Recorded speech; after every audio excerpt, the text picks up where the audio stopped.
like to introduce you all to Iconic Comics. And,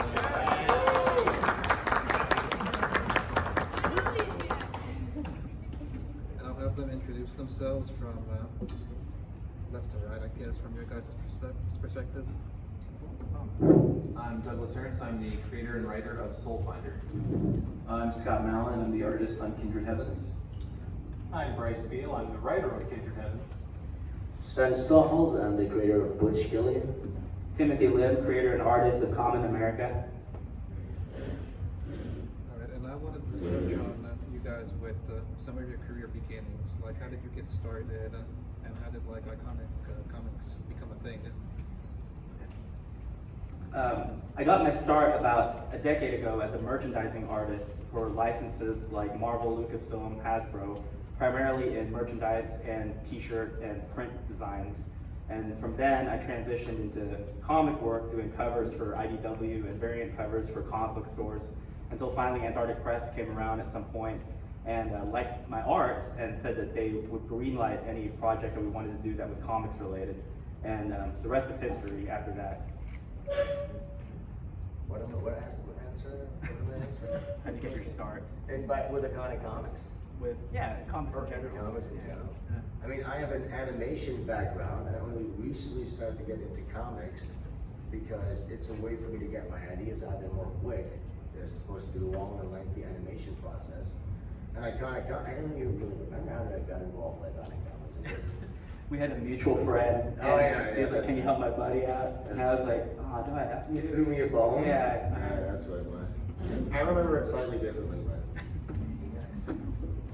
Well, we were doing comics since we were about 15. It was too many years ago. But we always wanted to do them, and for a long time I worked as a just commission artist on various indie comics. And then we did a web comic for a few years, and that did okay, and it supported us. And then we were working on an idea it became Kindred Heavens, and we had the whole Kickstarter page ready to go. And we were like, let's just go. And then we're like, no, we should show it to Tim first because Tim's better than us, and get his opinions. And he was like, hey, this is really good. You should take this to Iconic. And we were like, yeah, okay. And that's pretty much how that happened.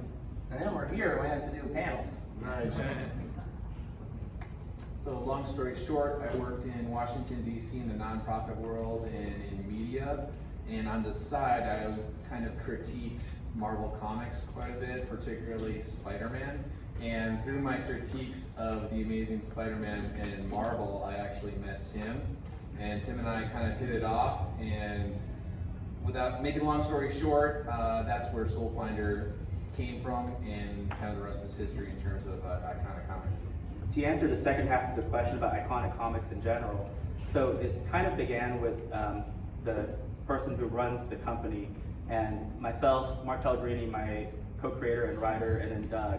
And the idea was we had a vision for how independent comics should work, because in Marvel and DC, we all know them from, a lot of us will all know them from the movies, which make a lot of money.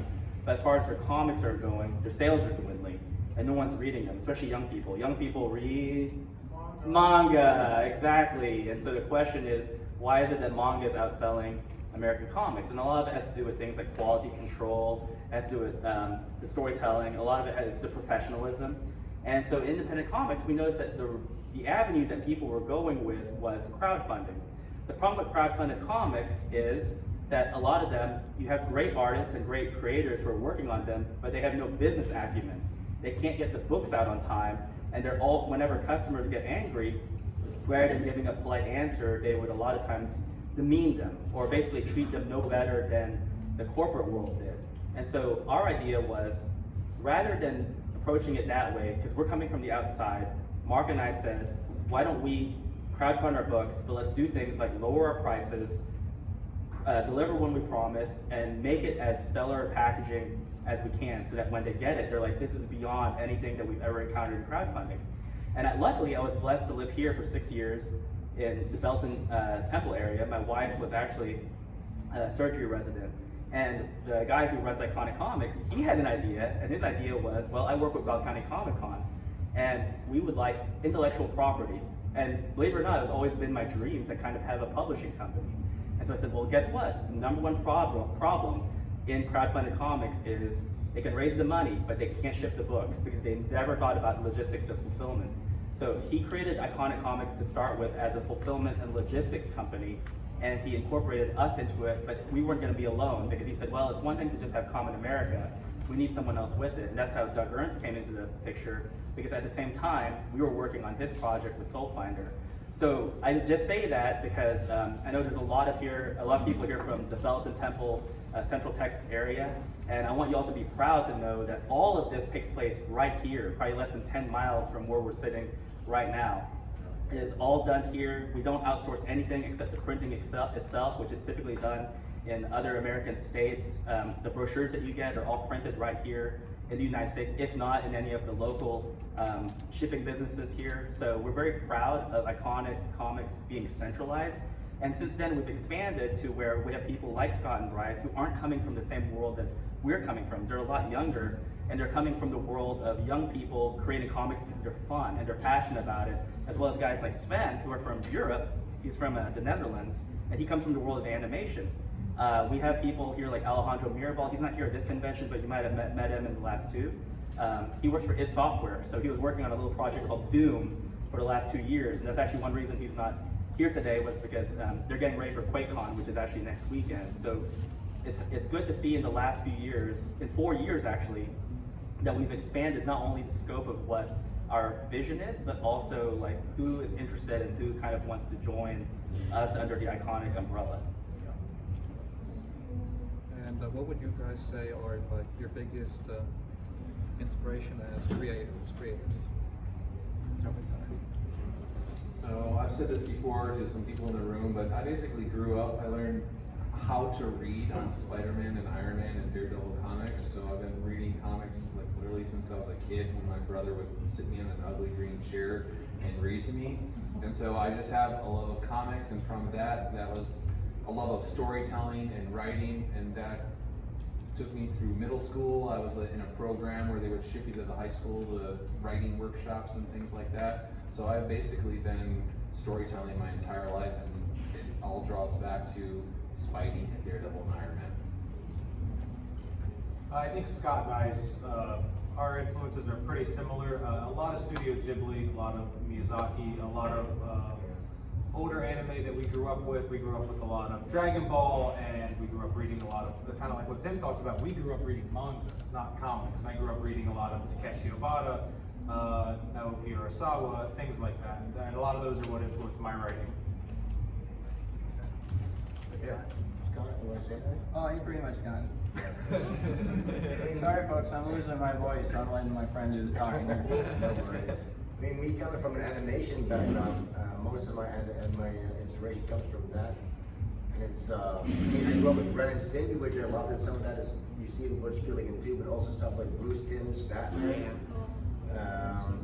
And I love Studio Trigger. It's one of my favorite, the old Dynex guys created Studio Trigger. I love that stuff. And my approach to comics is also a little bit different, because I don't really do classic paneling. I treat every page sort of like a graphic, like a poster design almost, which you might have noticed.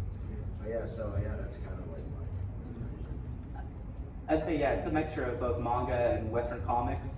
I grew up reading Western comics. I liked them for the most part, but obviously after that kind of tapered off. I've recently been getting into more anime and manga as my inspiration. And what would you say you guys' biggest challenges have been with all this?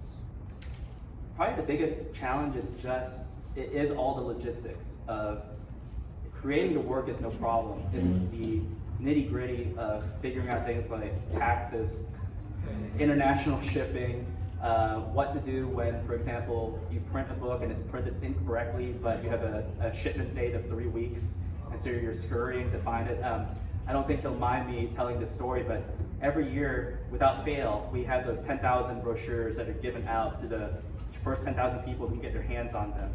And because we have to make sure that they're up to date, because every year you'll have a celebrity cancel, or you'll have a schedule change or a panel change. We have to print the book as close to the due date as possible. And last year, the shipment arrived 144 miles away in Dallas, Texas. And here the convention was gonna start like, you know, the next day. And so it was like, well, it's 8 o'clock at night, what are we gonna do? And so we just had to know, like, don't panic, calm down. Who do we call to get, like, basically a freight truck to go over there and pick up 3 pallets worth of books? And we have a philosophy. The philosophy is, our problems are not your problems. And if there's something wrong on our side, even if it's something as bad as like a death in the family, or our house burned down, or there's a flood or something and there's a delay, that should not be something that y'all worry about. That's something that is on our side. We have to just make sure that we can assure you that you are going to be getting what you paid for and are expecting. So it's just the stuff that, believe it or not, has nothing to do with the creativity. I feel like all of us we can do that in our sleep. It's all the other stuff that we have to worry about.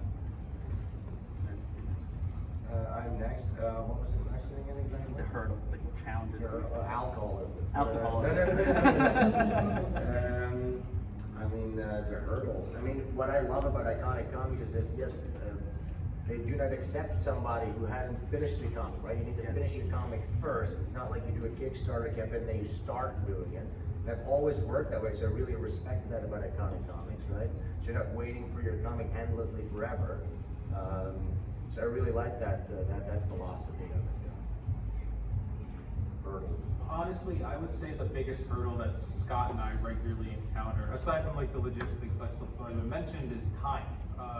We can write and make a lot more things than we are able to draw or have other people draw. These comics take a very long time to make, so we can have 4 or 5 books written, ready to go, but that doesn't mean that can take 3 years, you know? So that's honestly, I would say, probably our biggest hurdle. Yeah, I mean, it's, you can write a lot faster than you can draw, and you know, Doug and Tim would attest to that. You know, I mean, you don't write, Tim, but you draw. I don't write, but I do draw. Yeah, that's what I said, isn't it? But you mentioned Doug, and he's the writer. Yeah, I know. I've been here, Tim. But I mean, as far as challenges, just to give a different answer, a little more flavor, and then, you know, logistics. I think connecting with people is one of the harder parts, and that's what's great about this show, is coming out and having people come up to your table so you can talk to them. Because when you just put out books and, you know, like, people might, you know, they might tweet at you, they might respond, they might do whatever, and that's nice, and that's really good, but when you actually get to meet people and shake their hand and look them in the eye and see the impact that you have on them, you know, if you've inspired them, if you've made them feel happy or sad,